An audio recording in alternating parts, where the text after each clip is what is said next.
welcome to Berta's Mystic Kitchen. Today we're going to do some meatballs, and unfortunately I found out that I don't have any eggs, so I'm going to use mayonnaise instead of egg for the filler. And I've got some pork sausage. Let's see. Got some pork sausage.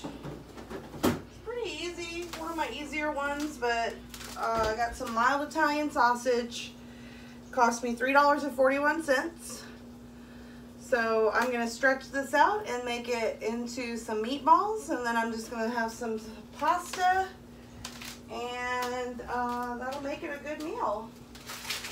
Got pasta here, it's about $1, so we could do this for about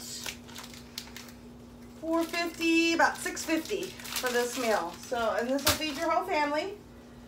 I'm gonna get started on these. I like to use a nice big bowl to mix everything in, and my fiance just got me some amazing bowls, so I'm pretty excited about that. They're from Pioneer Woman, so that's pretty exciting. So I'm gonna use the medium-sized bowl to mix my meatballs, and then of course we're gonna pop them in the air fryer. If you don't have an air fryer, oh my gosh, I highly recommend it. It will make all of your food taste amazing. Okay. So, super easy.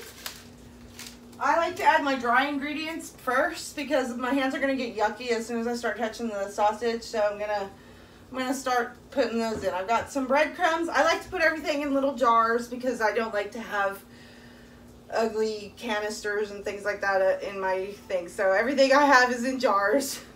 But these are just, what, pickle jars that I cleaned out, but it looks a lot nicer. So you'll find that in my cooking I don't measure a lot of things, and you don't need to either. So I'm gonna put about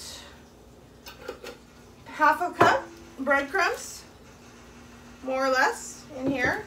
Now, like I said, I did not have the eggs, so I'm gonna have to use mayonnaise.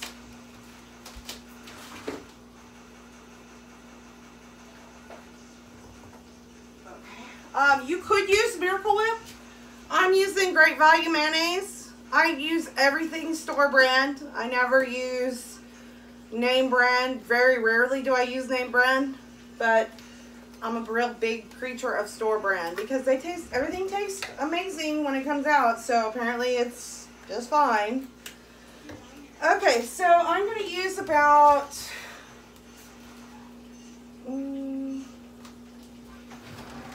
I would normally put at least 1 egg in it to help bind, so I'm going to do about 2 teaspoons, like 2 nice heaping teaspoons of mayonnaise. And trust me, it's not going to give it a mayonnaise flavor. It's just the binder. It's going to be fine. You won't even notice. Alright, now I definitely want to have some Parmesan cheese. So I'm going to get some of that. Hopefully I have some left.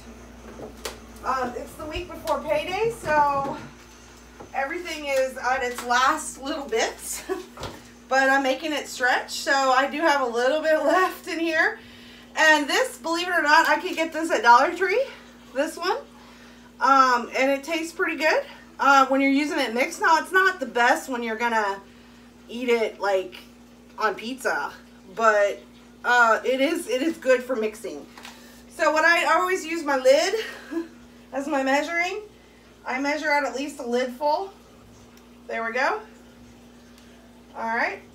Now I like fresh garlic a lot, but when I'm kind of doing like a dry batch like this, I'm gonna put in the dry garlic because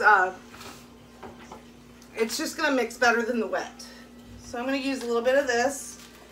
Once again, I'm not measuring, so I'm just gonna put about, you can never have too much garlic, but I'd say about 1/4 teaspoon garlic.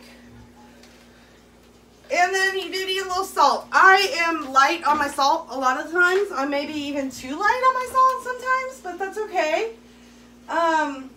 You know, my fiance loves salt, so he always adds salt to everything, but that's all right too. All right, so I just had like a little chunk of salt. I'm just gonna pour that in there. Boom, done. Okay, so I got my dry ingredients. They're good in here, and I got my mayonnaise in here already. So I am gonna go ahead and add some onion to it because I like onions in mine. So I'm gonna pause it for a minute so I can chop up my onion.